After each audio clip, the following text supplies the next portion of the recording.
Hello. So this is a little talk that covers a few topics that I found kind of interesting, and I didn't find a lot written on these or discussed on these, so I thought it's kind of interesting to put them together.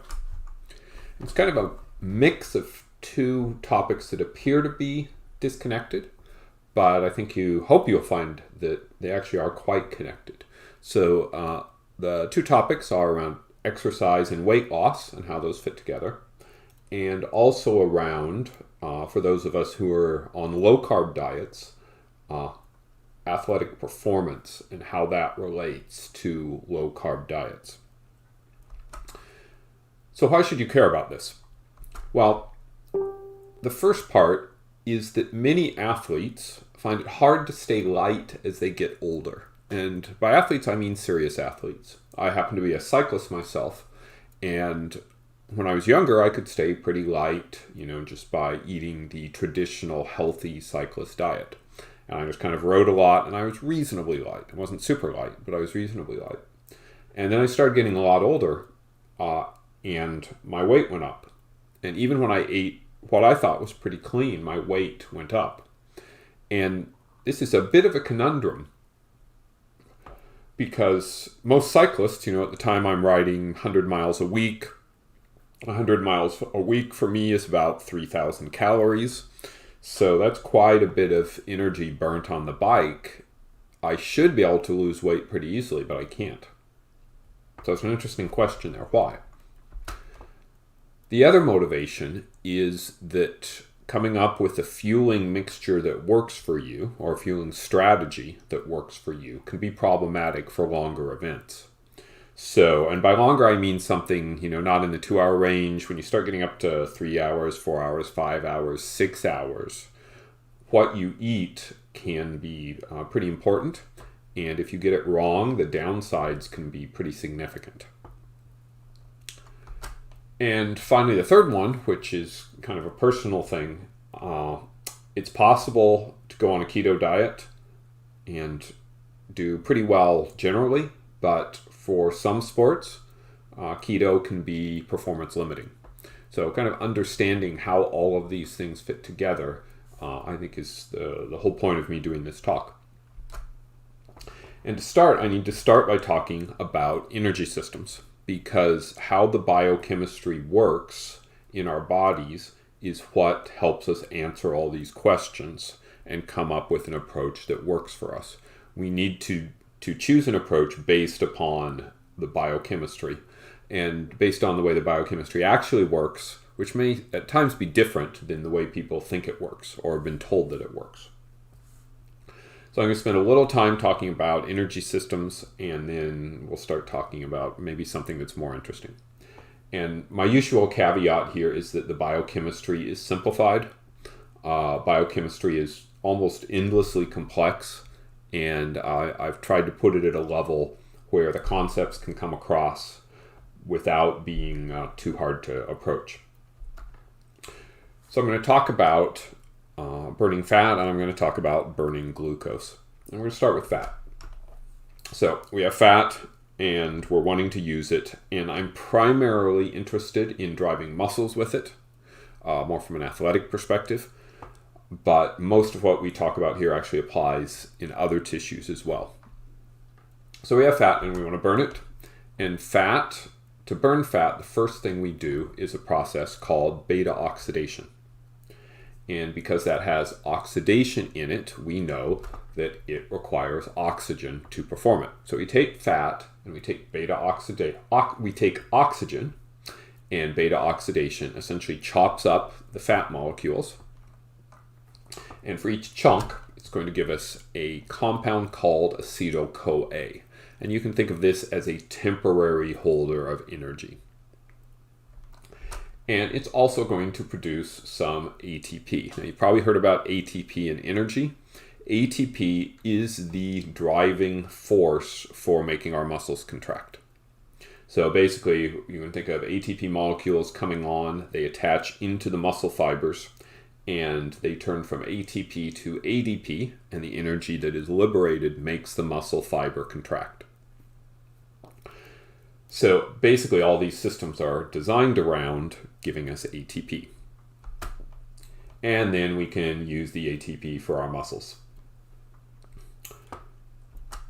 Now for this talk, I'm going to talk as if we're creating ATP all the time. What we're really doing is we're taking ADP and converting it to ATP. That gives it more energy, and then the muscles are performing the opposite part to extract the energy. So ATP goes to the muscle fiber, becomes ADP, comes back, gets converted to ATP. And that's just the way our energy systems work. So that was the fat side. And glucose, we have a separate but parallel system. So glucose comes in, and the first step it goes through is a step called glycolysis. And glycolysis gives us two things. It gives us a product called pyruvate, and it gives us some energy in the form of ATP. So the pyruvate then feeds into a process called pyruvate oxidation. Okay, not surprising, that takes oxygen. And then, like beta oxidation, that gives us acetyl-CoA, and that gives us ATP. And then, okay, we've gotten that. In both cases, we have acetyl-CoA. And then that's going to feed into another process called the citric acid cycle, sometimes called Krebs cycle. And that ultimately, with oxygen and the acetyl-CoA, is going to give us more ATP. And we'll feed that into the muscles. So the important point here is we have two parallel or mostly parallel systems. One which gives us fat to acetyl-CoA, and one which gives us glucose to acetyl-CoA.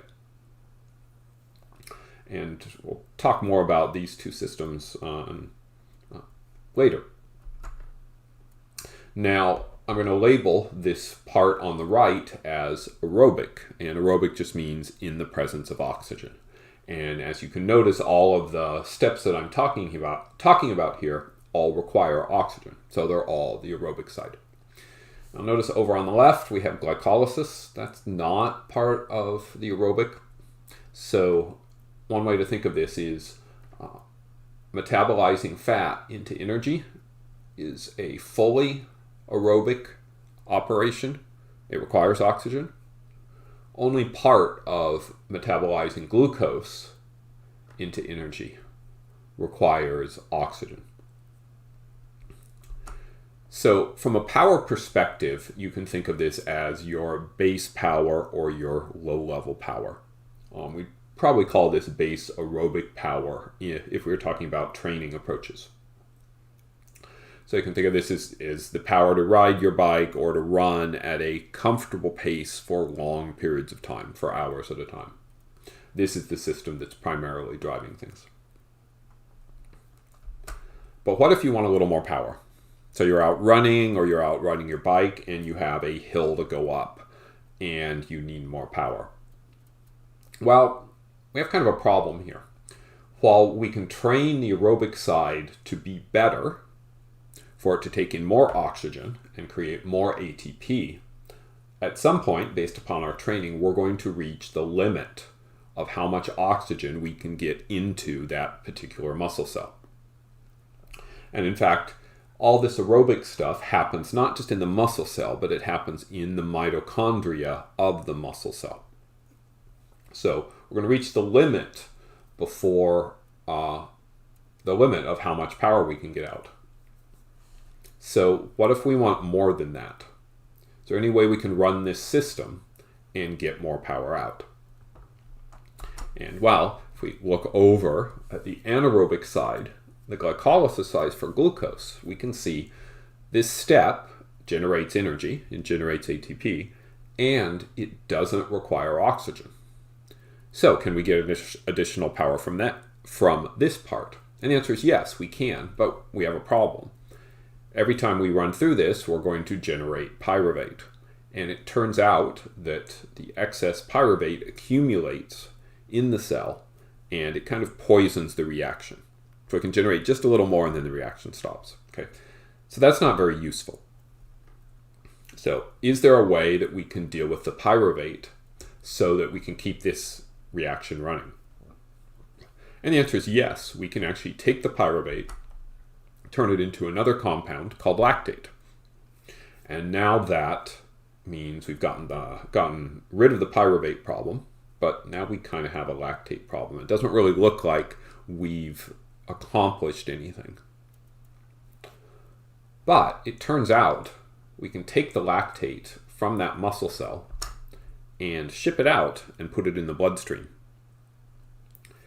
And when we do that, there are other tissues in the body, the brain, organs like the liver, other muscles that can take the lactate in and essentially run it through the aerobic side of the cycle. So basically we have this neat little trick. For our base power, we're running fully aerobic within the muscle cell. When we need a little more power, we're going to run just the anaerobic part in the muscle cell, and then we're going to run the aerobic part in some other tissue somewhere else. Now, as we start to do this, there are a couple issues. We start to get an accumulation of lactate in the muscle as we start increasing our power more, and we start seeing an accumulation of lactate in the bloodstream.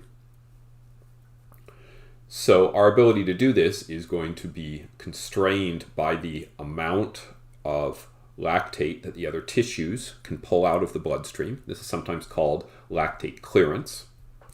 And it's going to be limited by our tolerance of having increased lactate levels in our legs and in our bloodstream.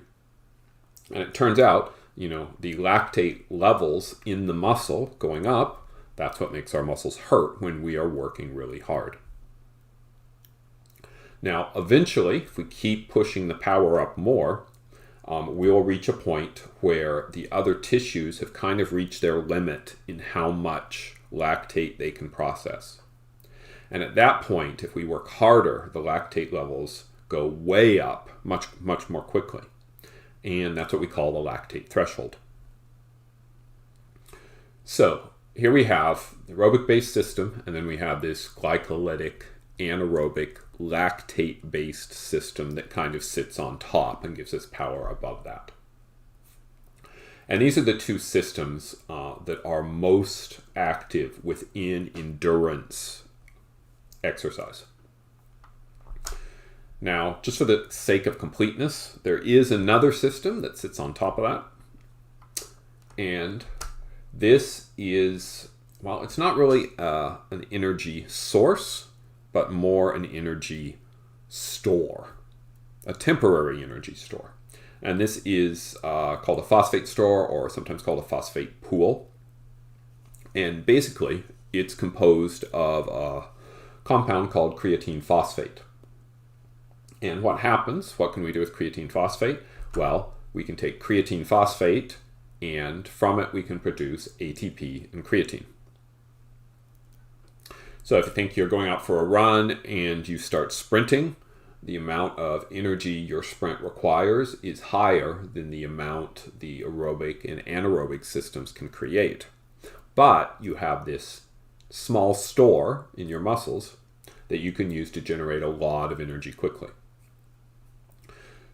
So you can do that and you can start sprinting, but the problem is the size of the store is limited. And after a while, 7, 8, 10 seconds, you're going to run out of creatine phosphate. And at that point, you simply don't have the energy to keep running that fast.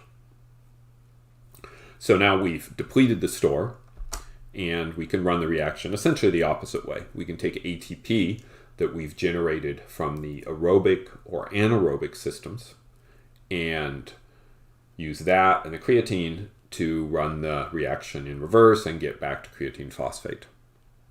So I can sprint for 10 or 15 seconds, and then maybe 2, 3, 5 minutes later, I've now rebuilt that pool and I'll be able to sprint again. Now, all of these systems that I'm talking about here are trainable, which means we can work to target specific systems to see improvement. So that's pretty much all I want to say about energy systems. The big point I think I want you to remember is that we're only burning fat in the aerobic system, and that aerobic system can choose to burn fat or glucose. And then the other thing I want us to remember is that at these higher but still aerobic, at these higher power levels, the yellow power levels, we're starting to do glycolysis. So at some point we reach a point where we're going to be burning more glucose to create additional energy. We can't do that from fat, simply because the machinery is not set up to allow us to do that. So in addition to energy systems, I think I want to talk a little bit about muscle fibers, because this is going to have some impact around what sort of approach you want to take for a specific sport. And muscle fibers, here's a quick little picture. We have big muscles, they have smaller fascicles inside. We keep going down, and then we finally get to muscle fibers, the individual fibers that can contract. The important point is muscle fibers are differentiated, which means they aren't all the same. And there are actually multiple ways that you can differentiate them. The way I want to talk about is a way that's been around for a while, which is called the twitchiness. So we have slow twitch fibers and we have fast twitch fibers. Now it turns out that's how they were first differentiated, and then it was decided that that wasn't quite good enough differentiation. So now slow twitch is called type 1, fast twitch is called type 2B, and then there's this type in between, which is called type 2A. And if you keep digging into this, you'll find that there are subtypes in between. My personal feeling is that we should not view this as discrete types, but really more as a continuum. That, we will have some fibers at each end, and then we will have other fibers kind of in between. So these fibers are actually differentiated a fair bit, and that has an interesting impact metabolically. So the first thing we can look at is how many mitochondria there are on them. So type 1 fibers, lots of mitochondria. Type 2B, not very many mitochondria. And then 2A, somewhere in between. So based on what we know about energy systems, what would this lead us to suspect? Well, would lead us to expect that the aerobic capacity in type 1 fibers will be high, because the aerobic systems happen in the mitochondria, lots of mitochondria. And would also lead us to suspect that type 2B fibers wouldn't be very good at aerobic metabolism, because they don't have many mitochondria. And that's what we see. As far as glycolytic capability goes, we see the opposite.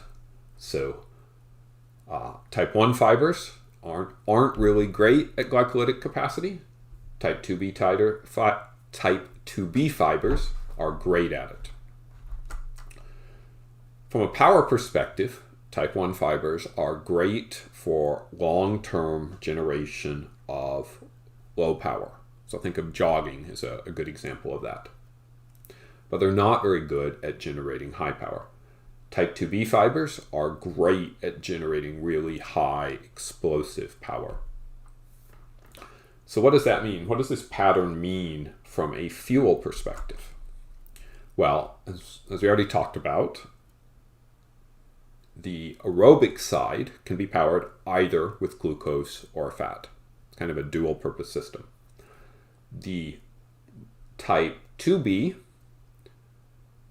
is glycolytic. It can only be powered from glucose. So that means those really explosive movements, you're doing a lot of high-end explosive movements, you're not powering those from fat. As I said, that you simply don't have the machinery to do that. And then type 2As are kind of in between. They're kind of a hybrid. So talk about this a little bit later, but keep this in mind that how muscle fibers are used is going to vary from sport to sport and from athlete to athlete within that sport. And that's going to make a difference in fueling and performance. So I talked earlier about how the aerobic side can run either on glucose or fat. And the question is, so how does it decide? What determines the mix of glucose and fat at any one time? So if you've spent time looking at exercise physiology or energy systems, you've probably come across a chart like this. And basically what this chart is trying to say is it's trying to say, looking at VO2 max, and you can think VO2 max is very similar to the aerobic threshold I was talking about. They tend to be pretty close.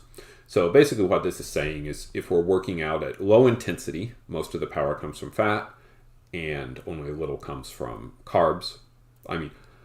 Most comes from fat, only a little comes from carbs. And then as we go faster and harder and higher, the power tends to come more from carbohydrate than fat.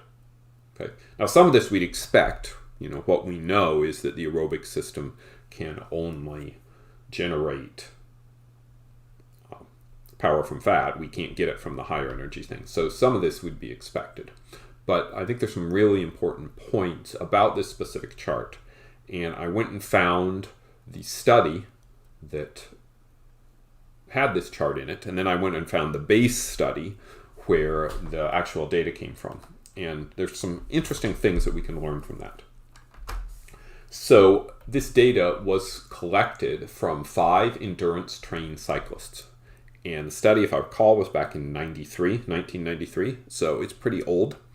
And the way people approached sports nutrition was kind of different in the 80s than it was in the 90s or recently. So because these cyclists were endurance trained, and because they were cyclists, they tended to do fairly long efforts. So endurance training generally leads to high fat burning potential. And the other thing to note is that the data gathered here that was used in the chart was after the cyclists were fasted for 10 to 12 hours. So that means they're in the state where they will be best at fat burning. So if you eat carbs, it can knock down your fat burning. You'll be burning those carbs instead. If you've fasted overnight and you just get up, that's the best time for burning carbs. The other thing, which I mentioned just because it kind of annoys me, is that you can see the 3 data points on the chart. There's one at 25%, one at 65%, and one at 85%. The authors of the study chose to extrapolate above those points and below those points. And extrapolation can be okay, and it can be not okay. And the fact is, we actually don't really know if these cyclists went down to 0 at 0% intensity, because in fact the study didn't measure it. So I find that a bit misleading, but that isn't a major point. My major point here is this graph characterizes the behavior for those 5 athletes in a fasted state on whatever diet they were on and doing whatever sort of training they were doing. So essentially what this data is showing is a snapshot for this very particular set of athletes. Somehow it has become gospel, and there's this widespread belief that this sort of pattern applies to everybody. Now, we don't actually have data that shows that it applies to everybody, but that is the widespread belief. And we'll talk about that a little more in a second. One of the things I'd like to show is this chart looks kind of nice and it's pretty. I went back to the original study that gathered the data, and they gave a kind of a different chart, which I think is worthwhile to look at. So this is the chart they had, and this shows a bit more data. It's actually showing 4 things. It's showing power coming from glycogen in the muscle, so glucose stored as glycogen in the muscle, power coming from triglycerides or fat stored in the muscle, power coming from plasma FFA, that means free fatty acids, So fat being transported through the bloodstream, and then finally power coming from plasma glucose being transported through the bloodstream. And what we see is at 25% of VO2 max, it's dominated by triglycerides and free fatty acids. So it's dominated by the fat burning. And there's just a little bit of glucose going on, but mostly the fat burning. But when we bump that up to 65%, what do we see? Well, we see actually kind of an interesting thing. From 25% to 65%, the fat burning goes up considerably. So if you look at the diagonal lines plus the white, that's total fat burning. And you can see at 65%, it's much greater. It's probably 50% greater, maybe 30% greater than where it was at 25%. Now that's not what that last graph implied. The graph before kind of implies that fat burning went down, but it was looking at percentages. What we also see at 65% is we see a lot of burning of muscle glycogen coming in. So we're starting to burn a lot of glucose. Now, we actually can't tell here whether that's glucose being burnt in an aerobic sense in the muscle cell, or whether that's glucose being burned in an anaerobic sense, in the lactate sense. I don't think this data actually tells us that. And then finally, when we bump up to 85%, we're getting really close to our lactic threshold, and we would expect that the difference between those two would mostly be the additional power coming from burning more glucose. And that's what we see. We also see a really interesting pattern. Notice how much fat metabolism goes down between those two.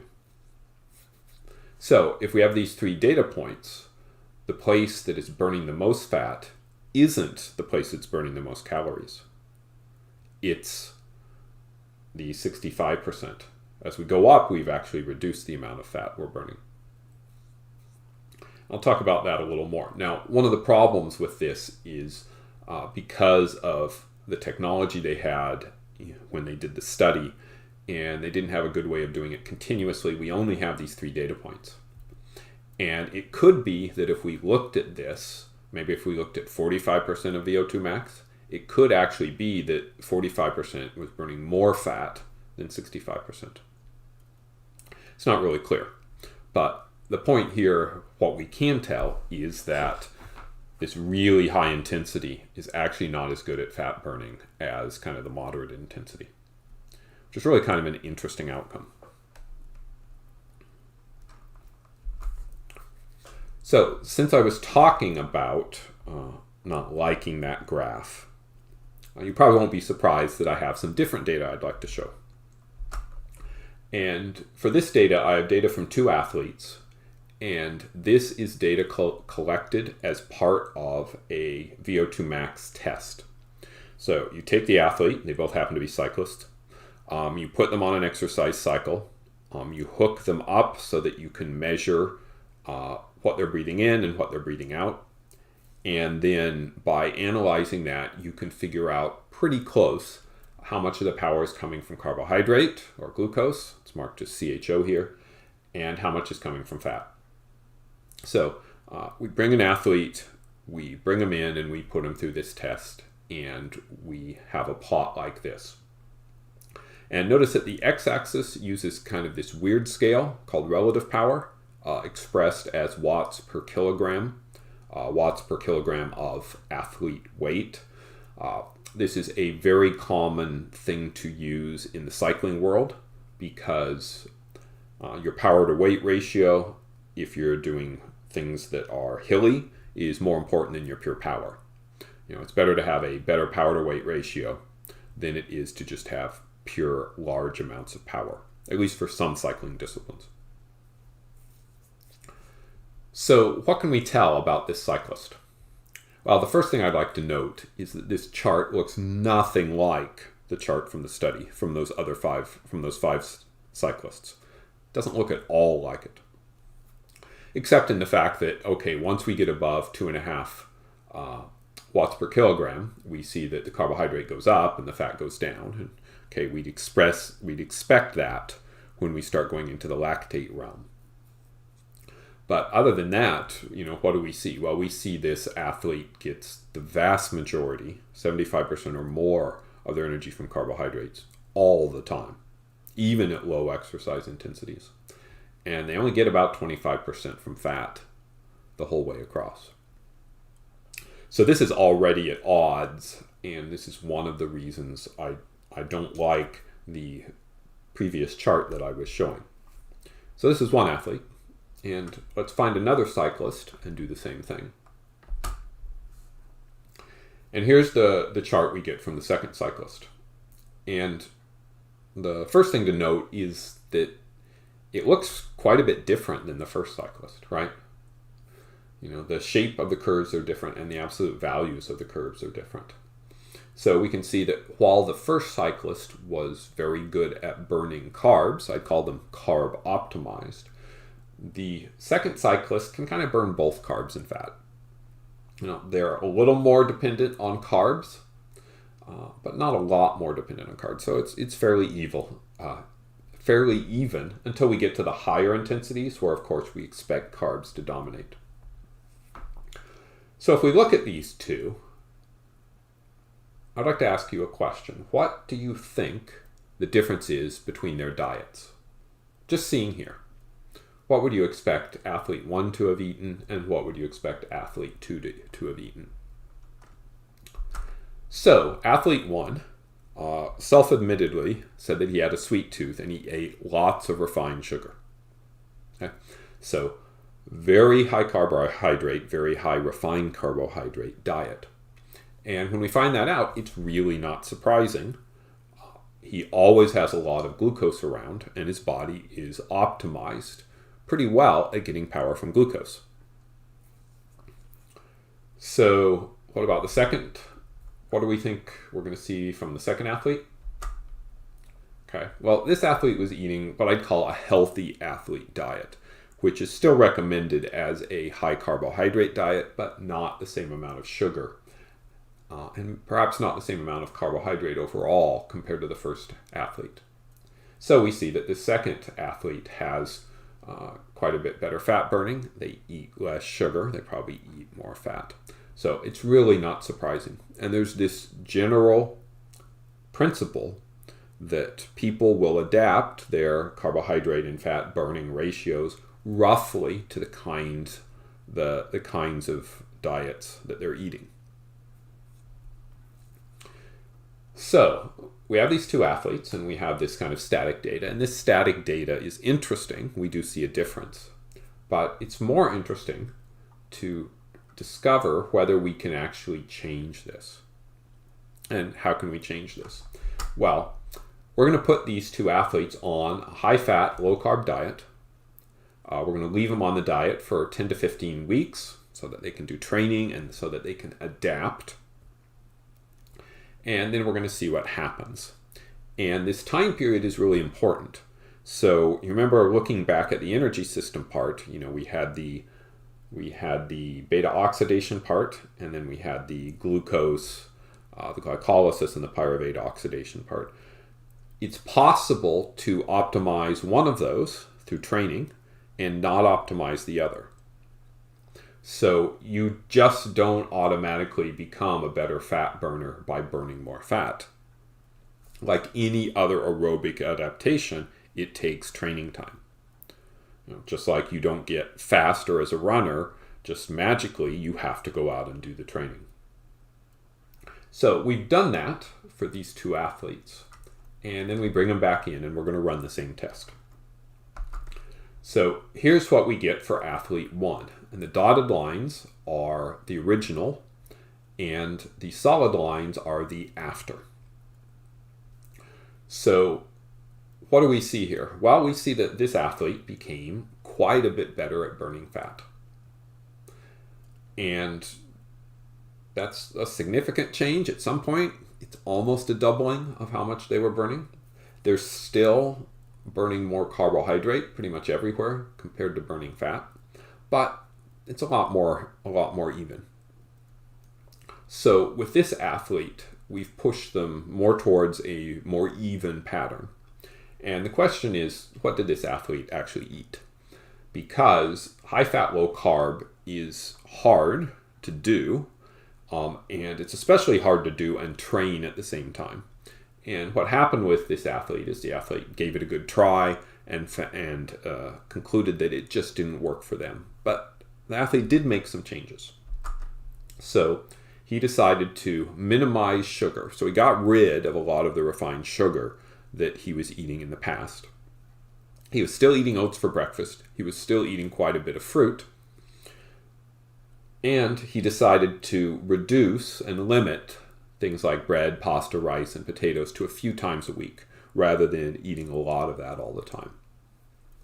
So he went from what I would call a very high carb, high refined sugar diet to a moderate carb, relatively low sugar diet.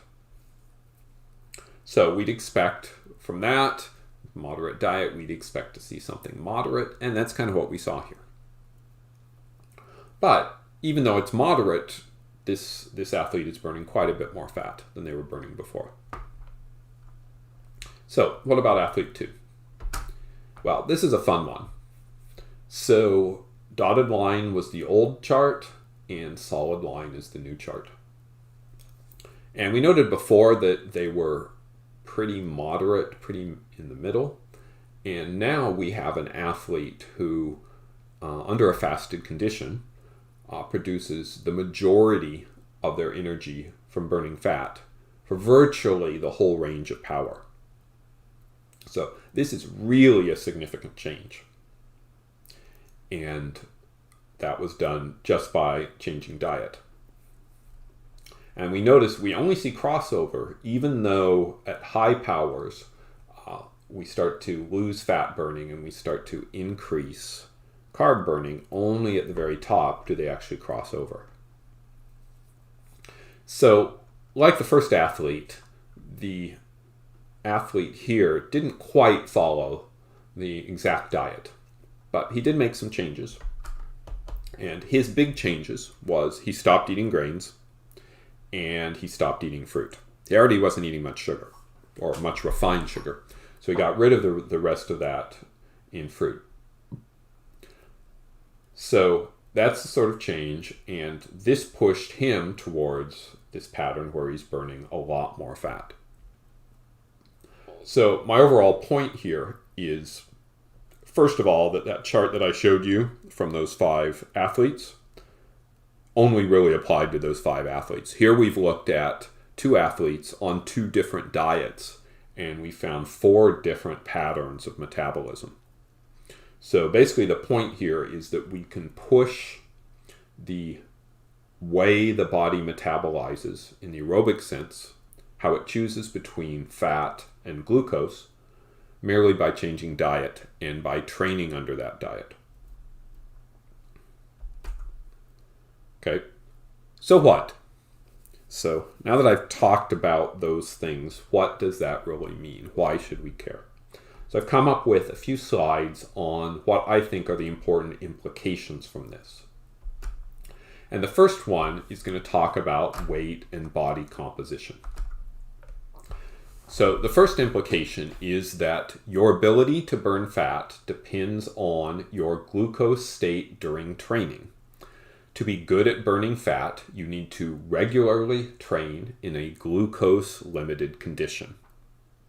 We're basically trying to target our training so we get better at beta oxidation. And to do so, we need to kind of force the body to want to do beta oxidation better. Now you notice I have asterisks on 2 different words here. And that's because it would be useful for me to define what I mean by regularly and what I mean by glucose limited. And the problem is I can't really adequately define these because I don't think the research is there. I can speak kind of generally about it. So when we looked at the slides of the 2 athletes, they were constantly training in a glucose limited condition. So we know that if you do this change by a big dietary change and reduce just the available glucose all the time, we know that that works. What we don't really know is whether lesser changes work or the extent to where they work. Now, my personal feeling is that regularly likely means once a week. So if you once a week train in a glucose limited condition, I think you are going to see significant changes in how you burn fat, significant improvements in how you burn fat. Now, what do I mean by glucose limited? I think it depends upon where you were starting. If you are a glucose optimized athlete, like I used to be on a high carb diet, and I used to be a carbs before, during, and after exercise athlete.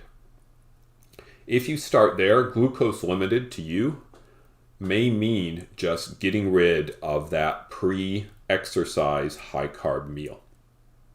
So that's the first step, and I think that's going to be enough. If you train like that consistently, then you will see a shift.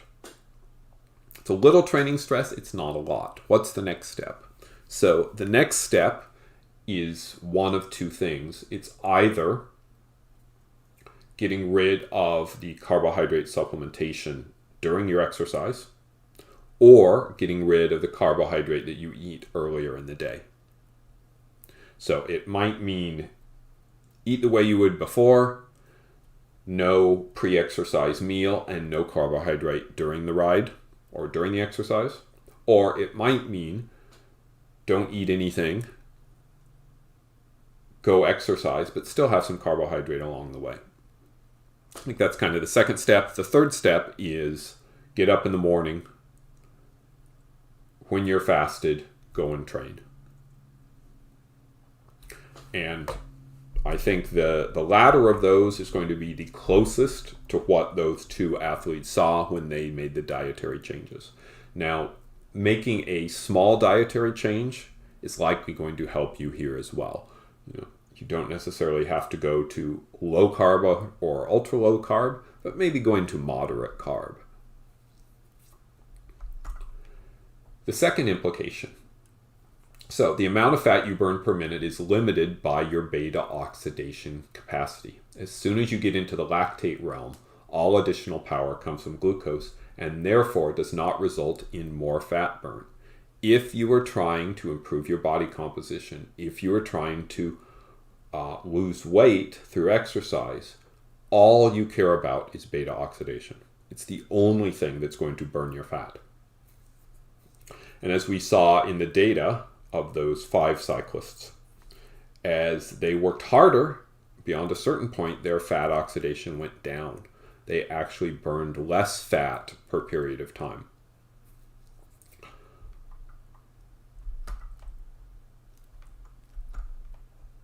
The other thing to remember for this is based upon what we know about different muscle fiber types and how they are differentiated, we know that fat burning is not significant in fast twitch efforts. So doing a lot of high intensity short bursts, those high intensity short bursts, they're not burning fat. Now, it's possible if you are doing bursts and you're driving the creatine phosphate a lot, maybe you get a little more stress on trying to refill that store, and maybe that pushes your beta oxidation up a little more, but it's not really a direct stress onto that system. So if you're looking for total fat burn, best total fat burn is lower effort for a longer duration. So in those 5 cyclists, 65% and maybe even lower than 65% for a long period. That's going to burn the most total fat. It's also going to burn the least amount of carbohydrate, which means you will finish with the most carbohydrate store or a larger carbohydrate store, and you will likely be less hungry. which is also one of your goals if you're trying to improve your weight or body composition. In training parlance, we would call this base aerobic training. In cycling, this is sometimes called LSD, or long, slow distance training. It's been done for a long time to try to train that aerobic side. But the key important facet here is the only way you see the big fat burn improvement is if glucose is limited. You can go and do this base aerobic training, and you can go and do this LSD training, and if you have ample glucose around, you will see improvements in your aerobic performance, but you will not see improvements in your fat burning performance. So, second thing on implications, long duration event fueling. And by long duration, I mean 4 hours, 3, 4, 5, 6 hours, and maybe longer. So, centuries for bike riders, long triathlons, long runs, all of those sort of things. For those sort of things, those sort of events, the more glucose you burn per hour, the more likely you will have an ongoing deficit. Just to pick some numbers, if you're burning 500 calories of glucose an hour, typically in the cycling world, the benchmark is you can maybe take in 200 or 300 calories an hour before it starts to bother you. In that case, every hour you're 200 calories behind. You start getting up to 5 hours, what does that mean? Maybe you're 1,000 calories behind, and that's unfortunate. It's probably worse in running, because in cycling it's easy to carry food with you and it's easy to eat food while you're riding. It's much harder to do that while running, and the fact that you're bouncing around all the time makes it kind of harder to digest. So if you're high glucose, if you're glucose optimized, you'll burn more, you'll have a bigger deficit, the more likely your glycogen stores are low and exhausted, and more likely your performance drops, or you bonk, you run out of liver glucose or liver glycogen. Conversely, the less glucose you burn per hour, the smaller your ongoing deficit. If I'm only burning 200 calories of glucose per hour, even if I don't eat, I'm in the same situation as I would be if I was eating with a higher glucose burn. And if I eat just a little, I might not have a deficit at all. What that means is it's more likely your glycogen stores will last longer. And the less glucose you need to eat to sustain your performance. And that's a really important point, because it can be difficult to execute a fueling strategy. So you might say, hey, I'm trying to eat this much so that I'll have energy later on in this event. But, maybe it rains, maybe you get upset from something, maybe you're just not feeling that well. All of those things can make it hard for you to get the calories that you are planning. And sometimes your digestive system doesn't cooperate. Sometimes you're following your plan, you're trying to eat, and your stomach just feels crappy. And this tends to be a little worse for runners than for cyclists, because runners are bouncing around. And that can lead you to the dreaded gastrointestinal problems, and those really make your event not very much fun. So from the perspective of long distance, long duration events, being a better fat burner can drastically simplify your long duration fueling approach. Means you simply need to eat fewer calories, and it's much easier to eat fewer calories, and if you can't quite get there, the chance that you have a bad experience goes down. So if you participate in those sort of events, being able to shift your metabolism to burn more fat can really make your life nicer. Third one, low carb performance. Keto levels of carb intake likely put you into what I'm going to call glucose conservation mode. So people on keto are eating somewhere on the order of 20, maybe 30 grams of carbs per day. And that means the body has shifted over to use ketone bodies as a fuel source. And it's trying to conserve carbs so that it can use them for the tissues that have to have carbs. And the body trying to conserve carbs is not really a great thing from a performance perspective. Because remembering our energy systems, there's a certain level at which you flip over and we're trying to do glycolysis of glucose. And that's the only way we can get that high aerobic energy. And if we just don't have the body wanting us to burn carbs, then that's not going to happen. Now we can still have, and it's fairly common for keto athletes to have pretty decent glycogen stores. The body just really kind of doesn't want to access them. So this isn't terribly well studied, but most of the anecdotal data says that in most cases, athletes do a little better with slightly higher levels.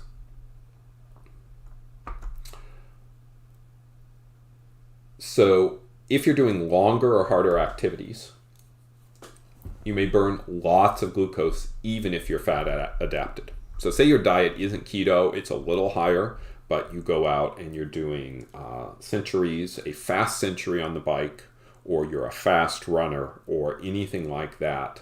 Or you're just going out and you're doing speed work. So I'm going out and I'm doing a specific workout that's short and I'm really trying to improve my lactate clearance and the glycolysis side.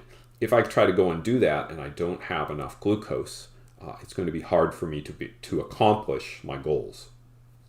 So in those cases, you may need to supplement. And finally, in sports that are more power-based, in sports where you're using fast twitch fibers, those muscle fibers run on glucose, and you really need to keep that in mind. You are probably, in sports like that, if you push your carbs too low, you just are not going to see the performance you want. Now, this is general information, and it's going to depend upon the sport you have, the intensity pattern of the sport, and how serious you are and how fast you are, and it probably depends a little bit on genetics as well. What we tend to find is that sports that have more steady intensities, so think of ultra running is probably a good example. Ultra running intensity tends to be pretty steady. It doesn't have a lot of spikes in it. And for those sort of intensities, it may be possible to fuel that primarily with beta oxidation, or maybe beta oxidation and a little carb on the side. But you can be most of that energy coming from fat burning. If we look at something like cycling tends to be much more peaky. So in most cycling events, you have hills, and the power output on the flat versus the power output on the hills is drastically different. And the reality is the beta oxidation system just is not going to produce enough power to be fast enough up those hills, which means it has to come from glucose. And if you're trying to do that without enough glucose in the diet or enough glucose during competition, it's not going to work very well. So after I've said on that, what should I do? What's my recommendation? Well, my first big recommendation is that you experiment and see how these sort of things work for you. As I said, it's going to depend on your sport and your level and your genetics and a bunch of other things. And I can give you general guidance, but I can't really tell you how it's going to work. If you are high carb, consider a lower carb diet, at least a moderate carb diet, and especially consider glucose limited training.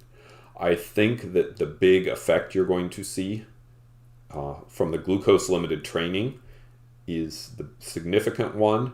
It's going to be the bigger effect even if your diet is only moderate carb.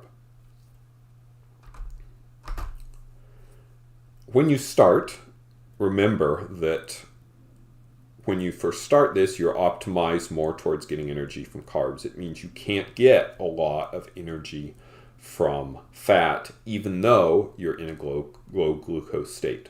What does that mean? It means when you first start doing this training, you need to keep your intensity low, and you need to carry carbs with you.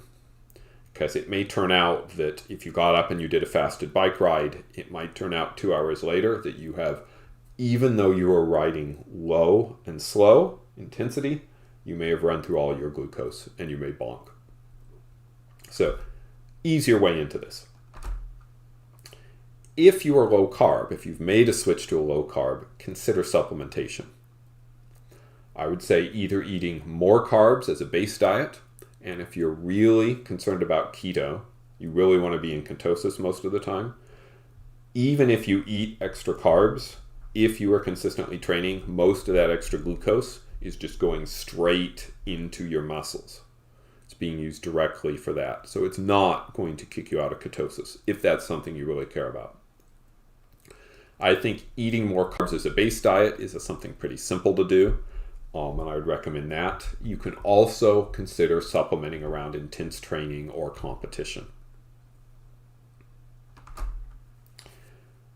And that's pretty much the talk that I have. I included a couple references, so if you want to go and find the study that had the graph that I didn't like, you can follow that. I'll put the link in the notes, and the 5 cyclist study is the later one. So, thank you for your attention.